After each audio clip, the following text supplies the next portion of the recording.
The first thing I heard was the CEO's voice tearing through the glass wall. "You fired her." "On your first day." Silence followed, sharp and brittle, before the contract slammed against the table. "Read this line again, both of you."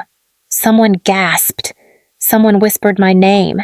Someone else went pale. I stood outside the conference room, close enough to hear every word but far enough that no one noticed me. I did not step in. I did not speak. I did not even breathe too loudly. Because all of this, the uproar, the panic, the shock, had started with one choice I made the previous morning, a choice that Dana Klein never saw coming. She was the new department head, freshly appointed, freshly confident, freshly convinced that authority meant control. Inside the room, CEO Richard Halden's voice dropped into a slow, dangerous tone.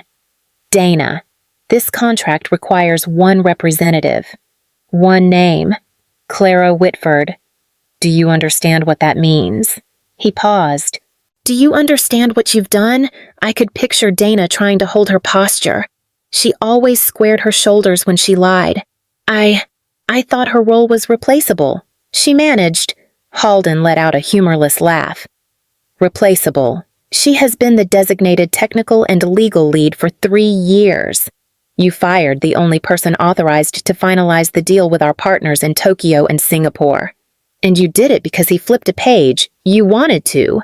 My pulse stayed steady. Not calm steady. There is a difference. Someone inside the room muttered that I needed to be called immediately. Someone else said they had already tried.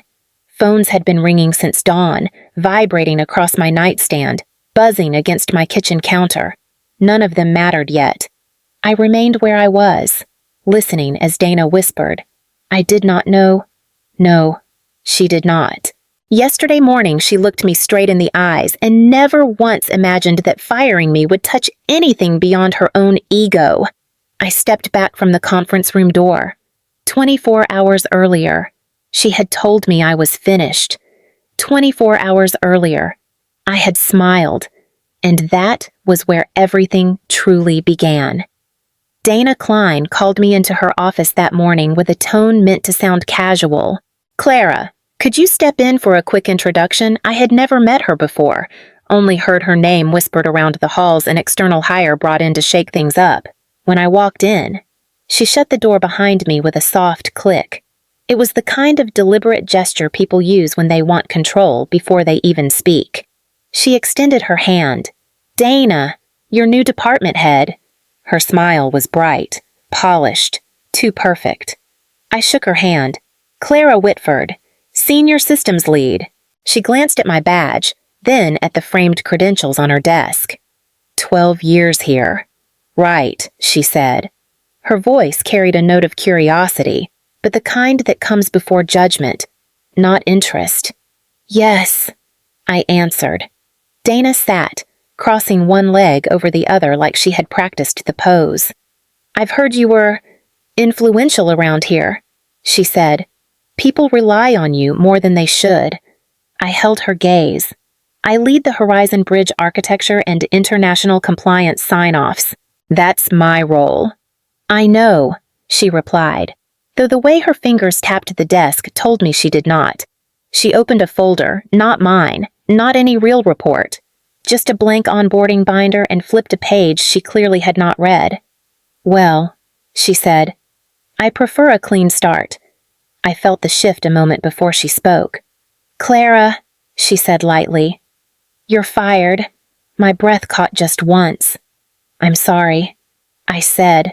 For what reason? Dana leaned back, shoulders loose, eyes gleaming with something she mistook for authority. "Because I want to." The words landed cold, careless, not rooted in policy, not grounded in performance. Pure display. She waited for me to react, maybe to beg, maybe to break. I did neither. I looked at her, let the silence settle, and something inside me steadied. Then I smiled small, unreadable, and picked up my bag. She did not understand that smile at all. Why would I smile at the exact moment she thought she had ended my career? Some people carry their power in titles. I carried mine in a single, overlooked paragraph. I went home earlier than I ever had on a weekday, the moment I opened the door. Phoebe looked up from the kitchen table. She was 16, sharp-eyed in ways I sometimes wished she were not. "Mom," she said, "why are you home? Did something happen?" I set my bag down slowly. "I'm fine." She stood, studying my face. "You're not—" I pulled out a chair. "I was let go this morning." Her voice cracked. "You were fired. For what?" I kept my tone even. "A new department head."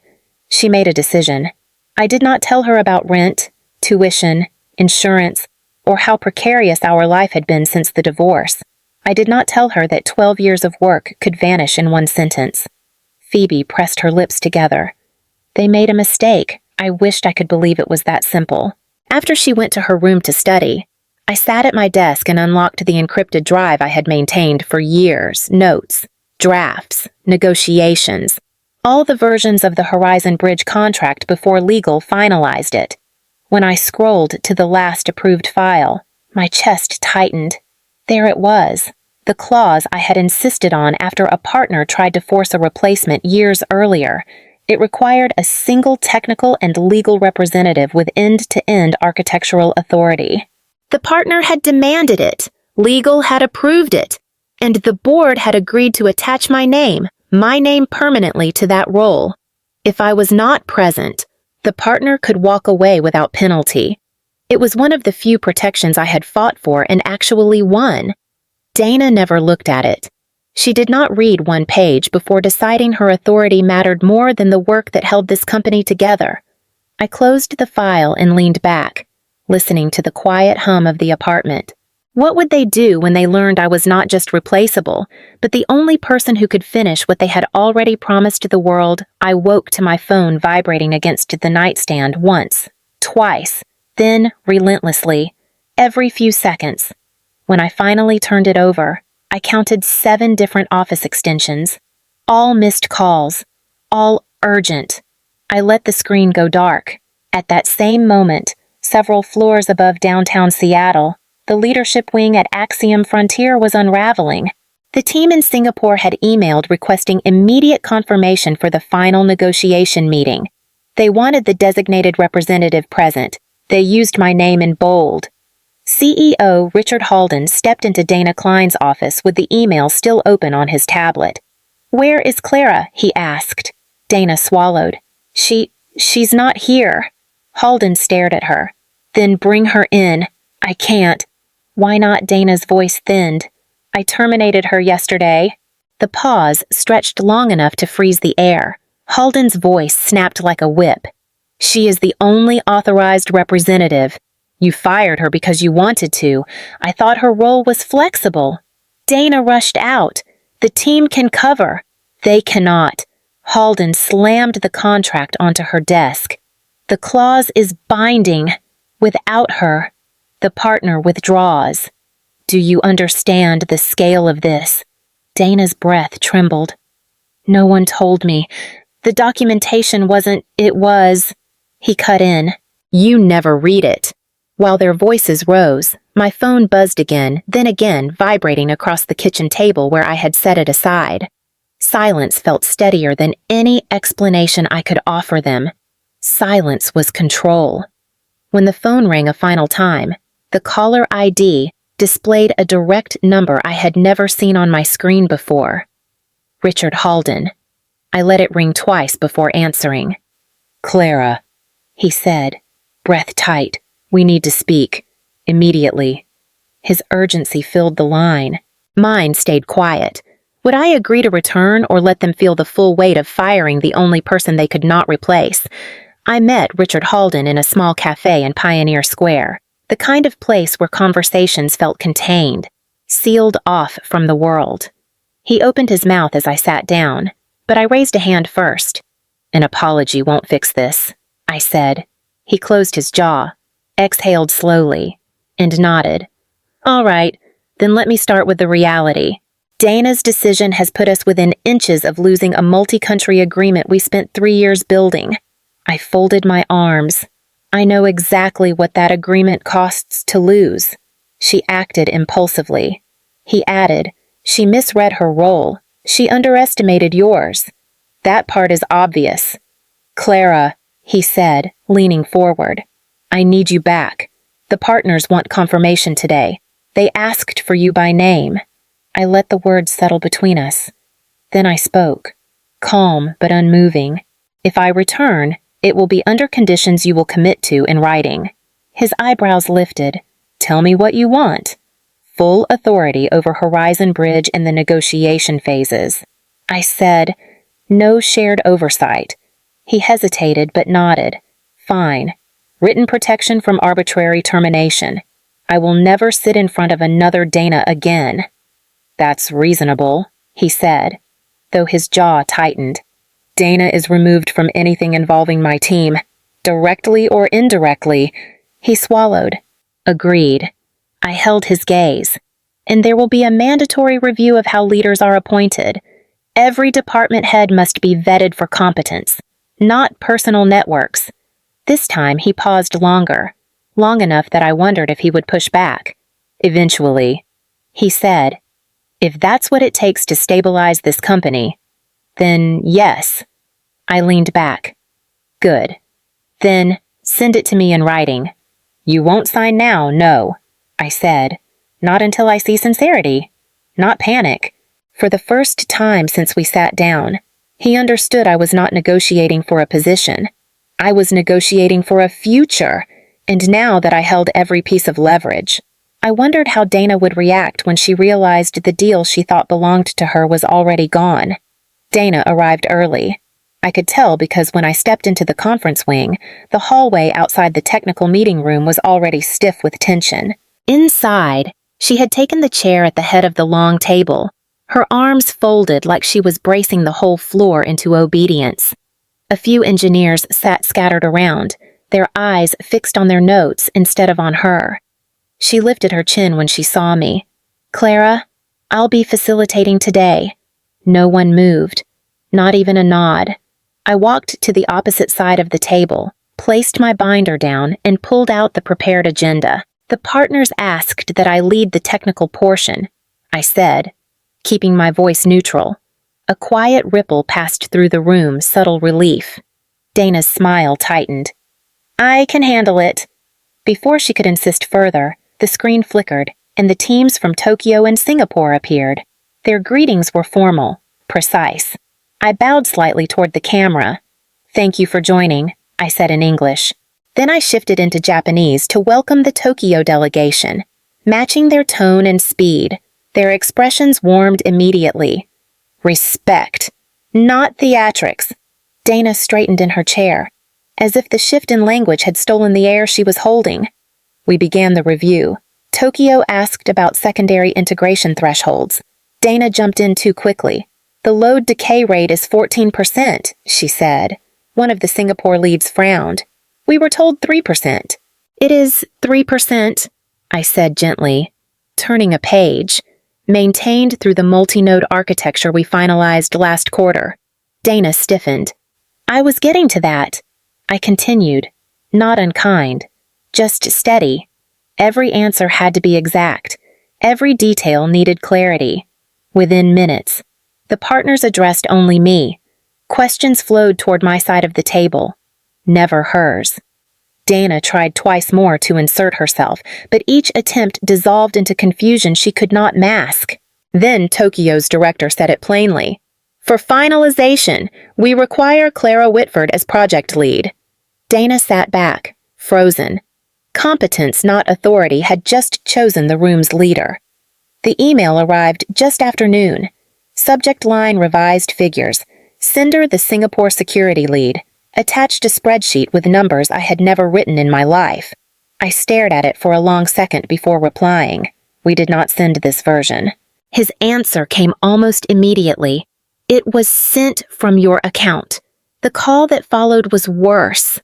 During the shared screen review, the slides were wrong sections missing, tables rearranged, decay thresholds inflated. Tokyo's director went silent long enough that I felt the heat crawl up my neck. I need to pause this meeting, I said, We will verify internally and reconnect. When the call ended, I closed the door to the conference room and pulled up the system logs. One entry stood out: a machine on the 4th floor, one I had never used, accessing my project folders late the previous night.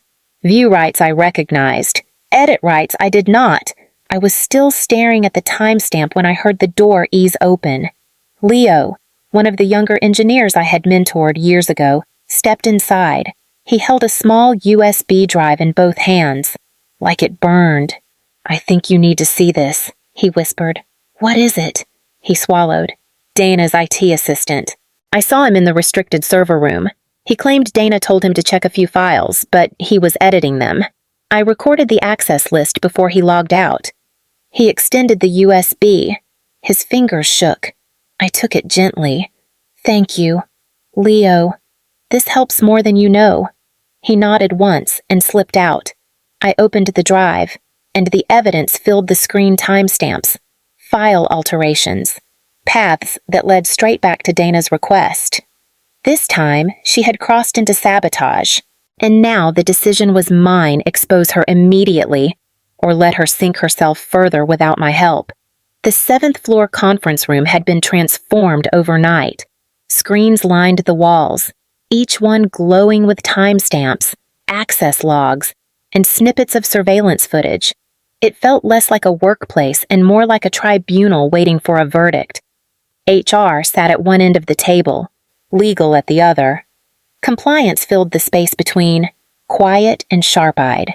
I took a seat near the back, folder in hand, Leo's USB tucked safely inside it. Dana arrived late. She stopped in the doorway when she saw the screens. Her voice wavered. "Is all of this really necessary?" The audit lead did not look up. "We are reviewing a possible breach of data integrity tied to the Horizon Bridge documentation. Please sit." Dana sat stiffly, chin high.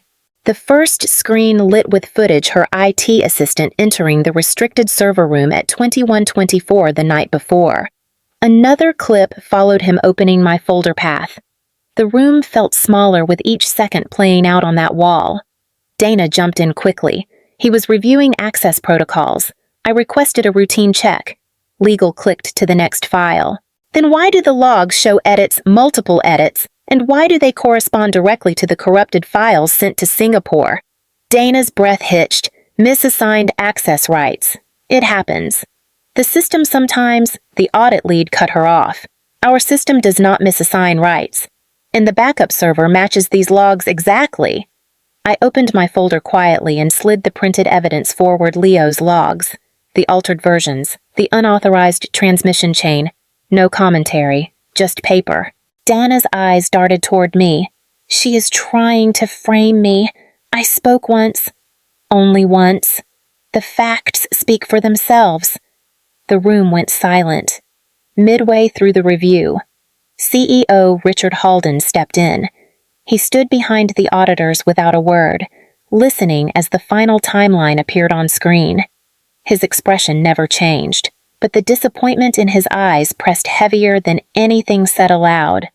And the board, seeing all of this, would soon decide what came next. No one in the boardroom moved when the final audit report landed on the table. It was thick, heavy, and impossible to dispute. Pages fanned across the polished surface like evidence laid out in a courtroom. The audit lead began.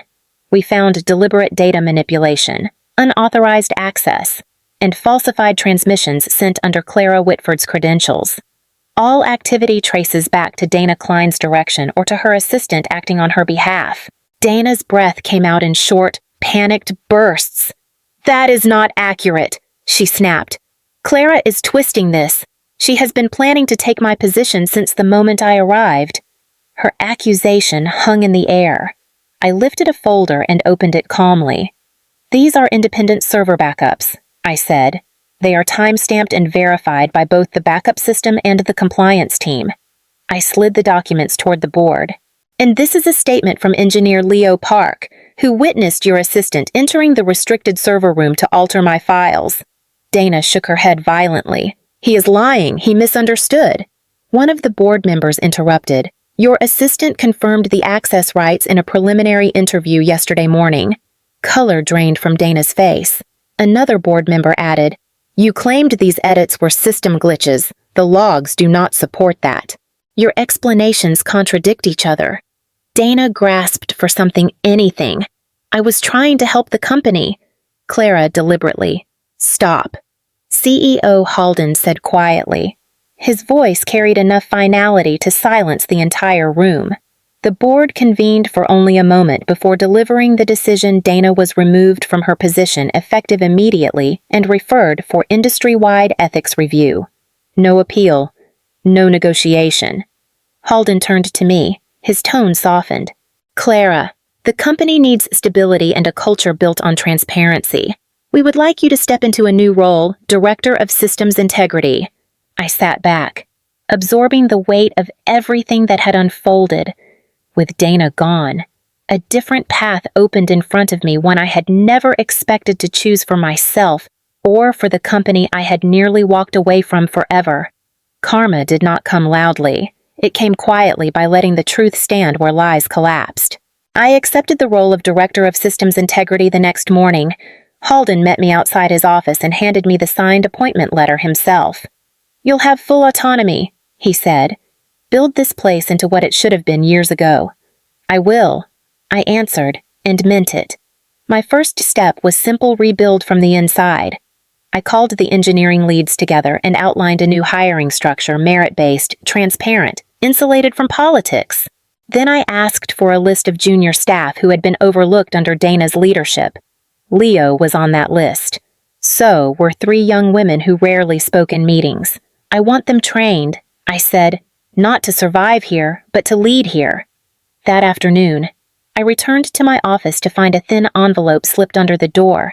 Phoebe's school crest was printed on the corner. Inside was a letter from the admissions office. She had earned a merit scholarship, supported by a new initiative for families affected by corporate misconduct.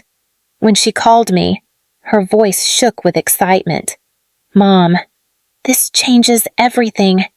"It does," I told her, and for the first time in years, I felt its stability that came from standing my ground, not from holding my breath. Later that evening, an automated industry bulletin arrived in my inbox. Dana Klein's name appeared under a section titled Ethics, Sanctions, and Leadership Violations. I read the notice once, then I closed the email without saving it. There was no satisfaction in her fall-only closure. On the first morning of my new position, I stood before the same elevator I had walked away from when Dana fired me. Back then, my hands trembled. This time, they did not. I stepped inside with a steady breath. Knowing strength was never about proving power. It was about knowing no one could take away what I stood for.